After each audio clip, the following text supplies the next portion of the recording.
નવોદય પ્રવેશ પરીક્ષા નવોદય પ્રવેશ પરીક્ષાનો આ 9મા નંબરનો વિડીયો એમાં વિભાગ 2 ચાલે છે વિષય છે આપણો અંકગણિત એમાં 3જા નંબરનો ચેપ્ટર આપણે આજથી ચાલુ કરીએ છીએ અપૂર્ણાંક સંખ્યાઓ અને તેમના પરની 4 મૂળભૂત ક્રિયાઓ જેએનવી નવોદય પરીક્ષાના એકદમ નવા લેટેસ્ટ વિડીયો મળવા માટે આજે જ કંઈ જ કરવાનું નથી આપણી ચેનલ પર જોડાયેલા રહેવાનું છે આપણે 1 થી 8 નંબરના વિડીયો તમને આપી દીધેલા છે તો ખાસ સૂચના બાળકો મારા વહાલા મિત્રો મારા શેરખાનો મારા બહાદુરો ગાઈડ એપ્લિકેશન ડાઉનલોડ કરી લો ગાઈડ એપ્લિકેશનનો સિમ્બોલ આ છે પ્લે સ્ટોર પર જાઓ પ્લે સ્ટોર પર જઈને GUIDE લખો અને આપણી એપ્લિકેશન ડાઉનલોડ કરી દો આ એપ્લિકેશન કેમ ડાઉનલોડ કરવાની એ તમને ડાઉનલોડ કર્યા પછી ખબર પડશે 1001% ગેરંટી છે કે તમે ડાઉનલોડ કર્યા પછી આને અનઇન્સ્ટોલ કરશો નહીં તમે અત્યારે હાલ ધોરણ 5 માં ભણો છો તો ધોરણ 5 માં સેટ અને નવોદયનું સંપૂર્ણ સાહિત્ય સિવાય તમારા પાઠ્યપુસ્તકો સ્વાધ્યાય પોથીઓ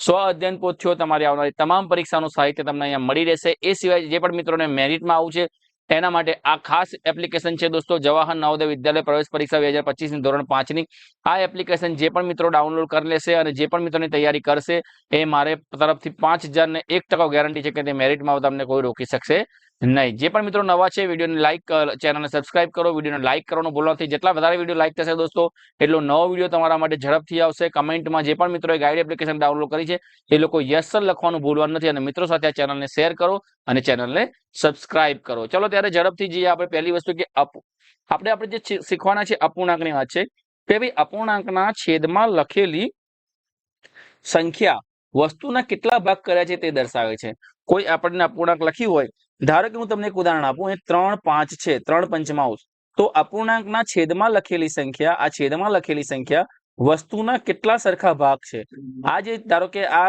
ગોળ છે અહીંયા આપણે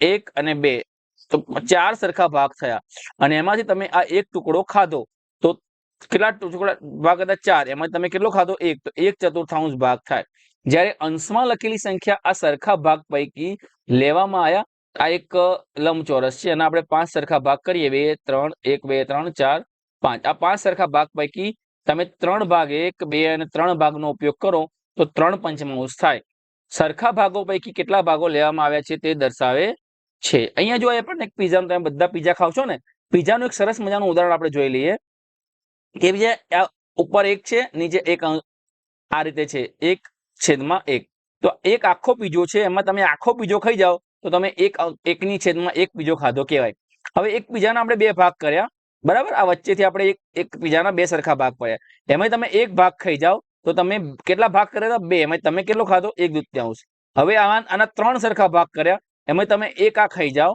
તો તમે 3 સરખા ભાગ કર્યા એટલે 1/3 ખાધો કહેવાય 4 સરખા ભાગ કર્યા એટલે 4 કર નીચે લખવાનું એમાં તમે આ એક ખાઈ જાઓ તો 1/4 ભાગ કહેવાય એટલે 5 સરખા ભાગ કર્યા તો છેદમાં 5 આવે એમાં તમે એક ખાઈ જાઓ તો તમે 1/5 આવે 6 સરખા ભાગ કરો તો નીચે જેટલા સરખા ભાગ કર્યા હોય એટલા આપણે નીચે લખવાના એમાં તમે ધારો કે 1 ખાવ છો 2 ખાવ છો 3 ખાવ છો કે 4 જેટલા તમે ખાધા હોય જેટલા તમે પિઝાના પીસ ઓછા કર્યા હોય એટલા એની ઉપર છે અંશમાં આવતું રહે આ એક સરસ ઉદાહરણ દ્વારા તમને અપૂર્ણાંકનું ઉદાહરણ આપ્યું છે દોસ્તો બીજી વાત કરીએ કે સમછેદી અપૂર્ણાંક તો જે અપૂર્ણાંકના છેદ સરખા હોય તેવા અપૂર્ણાંકને જો અંશ એટલે ઉપર હોય ને અંશ છેદમાં નીચે હોય ને છેદ તો જેવા અપૂર્ણાંકના છેદ સરખા હોય તેવા અપૂર્ણાંકને સમછેદી અપૂર્ણાંક કહે છે જેમ કે અહીંયા હું તમને કહું 3 પંચમાંશ 7 પંચમાંશ 8 પંચમાંશ તો આ બધાના નીચે છેદમાં 5 સરખા છે અને અંશ અલગ અલગ છે તો જે અપૂર્ણાંકના છેદ સરખા હોય એટલે છેદમાં બધાની નીચે 5 હોય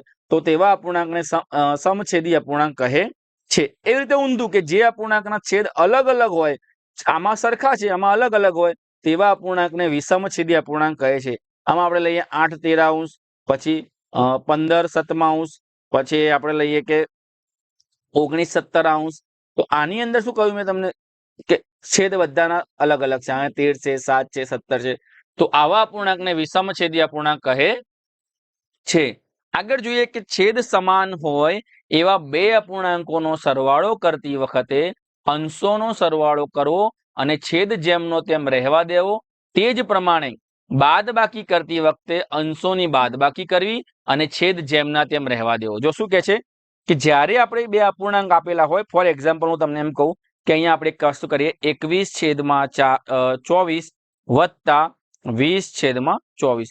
જ્યારે બે છેદ સરખો હોય, આવી રીતે આપણે બે અપૂર્ણાંકોનો સરવાળો કરવાનો, એમનો છેદ બંનેનો સરખો હોય એ જેમના તેમ રહેવા દેવો અને એનો સરવાળો કરવો. એટલે 21 + 20 છેદ એમનામ જ રહેવા દેવાનો, એક જ વાર લખવાનો 24. તો 21 + 20 આપણે કરીએ તો 2 ને 2 4, 41/24. આ આપણો જવાબ થયો. એવી રીતે આપણે બાદબાકી કરી છે તો 21/24 બાદ 20/24. અહીંયા જ્યારે છેદ સરખો હોય છે ત્યારે આપણે લસા લેવાની જરૂર નથી પડતી, એક જ વખત લખવાનું 21 - 20 એટલે 1/24. આ રીતે જવાબ બંનેનો અલગ અલગ આવે. આગળ જોઈએ કે છેદ સમાન ન હોય તેવા બે અપૂર્ણાંકોનો સરવાળો બાદબાકી કરવો હોય ત્યારે સૌપ્રથમ એમને આપણે છેદ સરખા કરવા પડે. ફોર એક્ઝામ્પલ હું એમ લઉં 3/4 વત્તા 2/3. હવે જો અહીંયા 4 છે ને અહીંયા 3 છે તો પહેલા આપણે બંનેના છેદ સરખા કરવા પડશે. એના માટે આપણે લેવો પડે લસા, લઘુત્તમ સામાન્ય હોય. તો આ 4 અને 3 નો લસા લઈએ તો પહેલા 2, તો 2 દુ 4, 3 એમનામ રાખીએ. પછી 2, 2 કા 2, 3 એમનામ રાખીએ, 3, 1, 1. શું આવ્યું લસામાં? 2 × 2 × 3, તો 2 દુ 4, 4 તરી 12 લસા આવ્યો. એટલે બંનેના છેદમાં આપણે 12 કરવા પડે. તો જ્યારે બંનેના છેદમાં 12 કરવા હોય તો અહીંયા 3/4 લખીએ તો 4 ના અહીં છેદમાં 12 કરવા હોય તો 4 તરી 12. તો જેટલા વડે નીચે ગુણીએ એટલા વડે આપણે દોસ્તો ઉપર ગણવું પડે. વત્તા અહીંયા 2/3 છે કારણ કે નીચે જેટલું છાપરું તાણ્યું હોય એટલું જ છાપરું ઉપર તાણવું પડે. 3 ચોક 12, 3 ચોક 12, તો ઉપર પણ આપણે 4 વડે ગુણી લઈએ. અહીંયા 3 તરી 9 છેદમાં 4 તરી 12 વત્તા 4 દુ 8 છેદમાં 4 તરી 12. હવે બંનેનો છેદ સરખો થઈ ગયો એટલે આપણે કરી શકીએ 9 + 8 છેદમાં 12. તો 8 9 ને 8 17, 17/12. આ આપણો જવાબ આવી શકે. હવે જ્યારે આપણે આની બાદબાકી કરવી છે સેમ પ્રોસેસ છે આપણી. આપણે કહીએ કે 3/4 માઇનસ 2/3. આપણને ખબર છે કે લસા 12 આવ્યો. આપણે અહીંયા સુધી તો ગયા. 3 × 3 છેદમાં 4 × 3 માઇનસ 2 × 4 છેદમાં 3 × 4, 9/12 માઇનસ 8/12. બરાબર.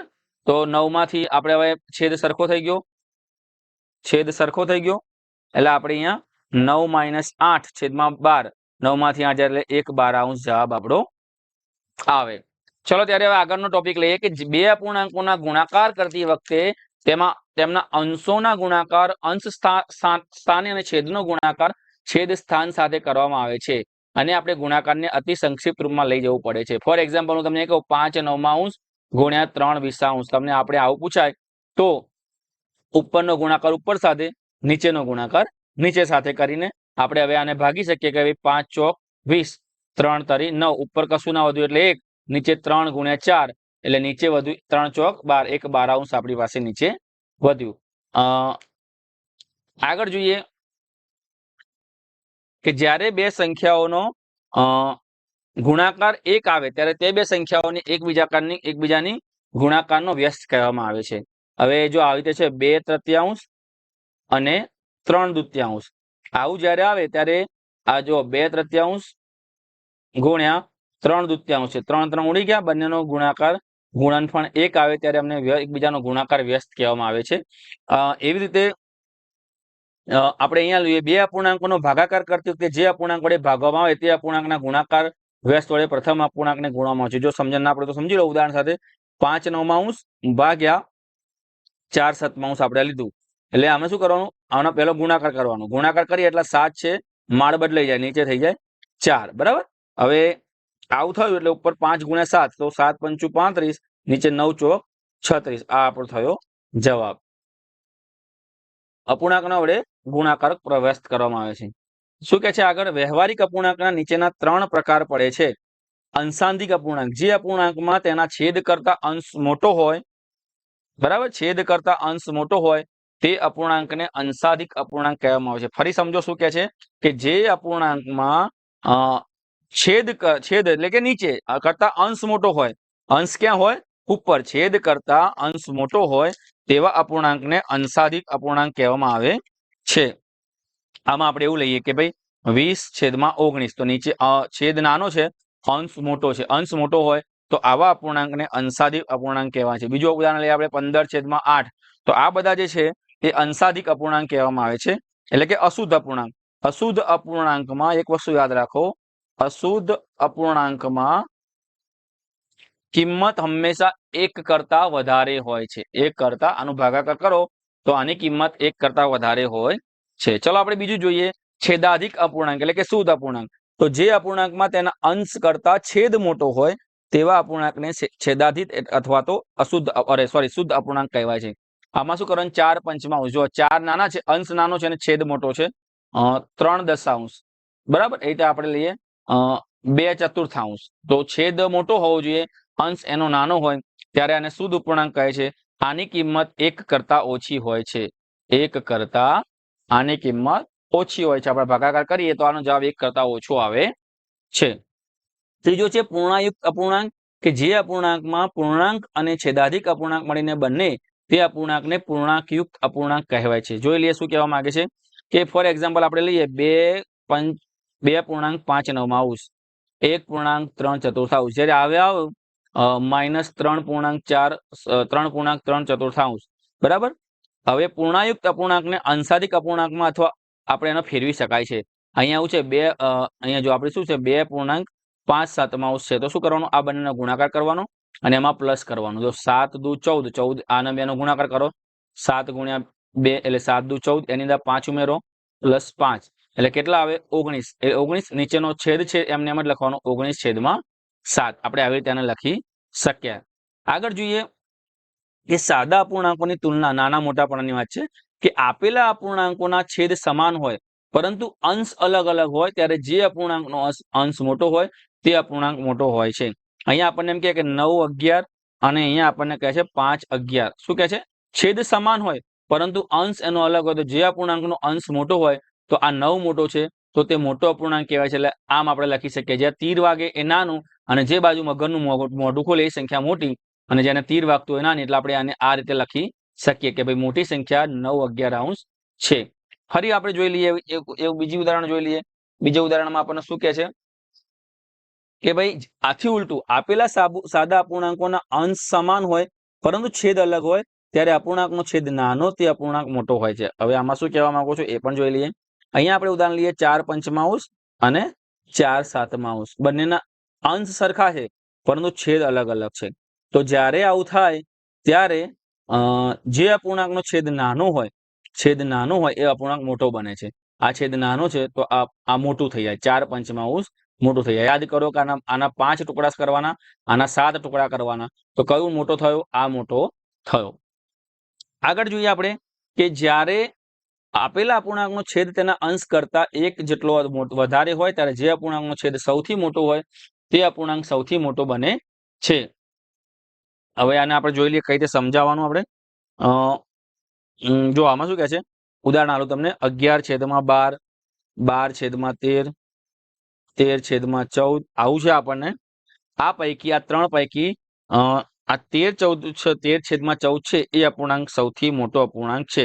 જ્યારે એટલે આનો મતલબ શું કે છેદ તેના અંશ કરતા વધારે હોય ત્યારે જે અપૂર્ણાંકનો છેદ સૌથી મોટો હોય તે અપૂર્ણાંક સૌથી મોટો અપૂર્ણાંક બને છે. જો આ બધામાં એક કરતા મોટો છે, પણ આમાં જો 12, 13 અને 14 આનો અપૂર્ણાંક મોટો છે તો આ સૌથી મોટો અપૂર્ણાંક બને છે. એવી રીતે બીજી વસ્તુ જોઈ લઈએ કે જ્યારે આથી ઉલટું જ્યારે અંશ છેદ કરતા 1, 2, 3, 4 ગમે તેટલો વધારે હોય તો અપૂર્ણાંકનો છેદ નાનો હોય તે અપૂર્ણાંક સૌથી મોટો બને છે. અહીંયા આપણે જોઈએ 12/11, 13/12, આમાં એક ઓછું થતું જાય છે, 14/13. આવું થાય ત્યારે પણ આ 12/11 છે એ અપૂર્ણાંક મોટો બનતો જાય છે દોસ્તો. તો આ વિડીયો તમને કેવો લાગ્યો કમેન્ટ બોક્સમાં દોસ્તો ખાસ જણાવજો. આ સમજૂતી વાળો વિડીયો કદાચ થોડો હાર્ડ પડ્યો હશે, પણ આના દાખલાની સમજણ હું તમને આપીશ તો તમારા માટે આ ટોપિક એકદમ સહેલો થઈ જશે. તો દાખલાના વિડીયો લેવા માટે ઝડપથી આને આપણે 100+ લાઇકમાં પહોંચાડી દો અને સૌ મિત્રો ચેનલને સબસ્ક્રાઇબ કરી વિડીયોને લાઇક કરો. સૌને જય હિન્દ, જય ભારત, ટાટા, બાય બાય, આવજો.